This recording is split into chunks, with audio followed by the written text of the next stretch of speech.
ماشي نومرين قارهان أغير نمك اللي يرى قبل لما وسني فيه أنا نسيج الله وحاسنا وحي وشقيان أسيرنا عيب أنا قلب جاينكم مجرين لكن وحي نوم موجين ولا لهين إننا نعبهن إننا نعبهن هو يو دقيسة هو يو مغل دقيسة أرنتاس أرن إقبت هداي تهينا وأكو قبت تاي سو جوابه هداي قبننا يا اللي هاللي قبته وحان كسو بالله با سمالو إدقيسة إرو إدقيسة هو يو إدقيسة مدلودو إدقيسة wax caalamka aan laga maqlin oo aan laga arkin ayaa dhacay ninkii nafgooya ilaahay baa sheegay anna nafsa bin nafsi wal ayna bil ayna lir naf in nagooyo laga gooyo wax aan ku diidanahay male in ninka la dilana wax aan ku diidanahay male ilaahay aydiis wuxuu ku yiri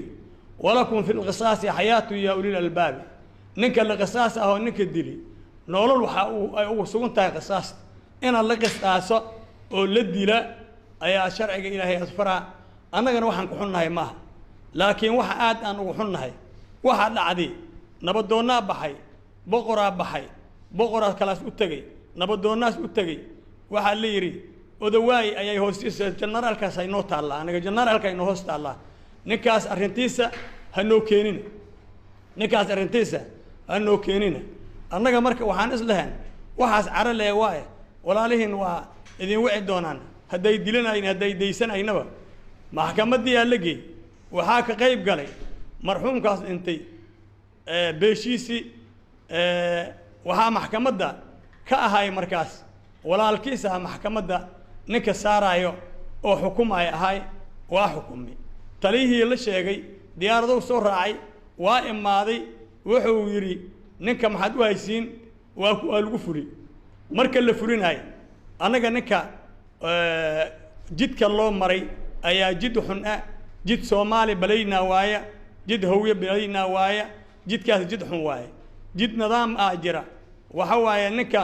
ahaladiisa inay imaadaan maalinka maxkamadda la saaraa ay ka hadlaan oo walaalaha kale oo marxuumkii kale uu ka dhintay hurdaayo ka dhintay ay codsadaan war ninka ma noo day kartiin maya shariicada islaamka lagu fulnaa waajib waa marka ninka inaan markaas weydiin wardayn maxaa lagu leeyahay maxaa dayn aad qabtaa maxaa laga qabaa in la yiraahdo maxaa la su'aala ayaan xaq u leenahay waa noola diiday maxkamad lama saarin guriga maxkamad lagu saaray maxkamad guriga maxkamad lagu saaray waxaan arki jirnay maxkamadda markay qofku xukunta oo askari uu yahay in la geeya ilaahay kuma daraade iskool buluusi la geeya lagu toogta ay ka soo qayb galaan labada dhinacba raali la iskiga noqdo anaga ninka in la dilo kama xumin laakiin walaalaha in abgaal meeshii noo mareen gaar ahaan agoonyar nimanka la yira gabal lama wusnay fiihiin aan nasiij Allah waxaasna waxay ugu shaqeeyaan asirna ayb annaga qalbigayna kuma jirin laakiin waxay noo muujiyaan walaalaha inayna nacibhiin hooyow dhageysa hooyow maqal dhageysa arintaas arin iqabata haday tahayna waa ku qabataa iga soo jawaaba haday qabanina yaa haleega qabta dibkaas iga qabtay waxaana madax ka ahay madaxweynaha waxa saxiixana lama fuli kara madaxweynaha taliyaha ciidamada guud waaye madaxweynaha waxa raali ka ahaan ma soconayn generaalkii Soomaaliya oo dhan generaal u hayn qabiilaas noqday jufoosaas noqday waa toogtay amarkiisa lagu fuliyay waxaan codsanaynaa hadayna qabata waa adin qabata noogu jawaaba hadayna qabaninna walaaliyaalow hawyow hiraabow abgaalow muduloodow abgaalow waxaan adin ka rabnaa si degdeg ah waa adin qabata raali aan ka nahay iyo madin qabata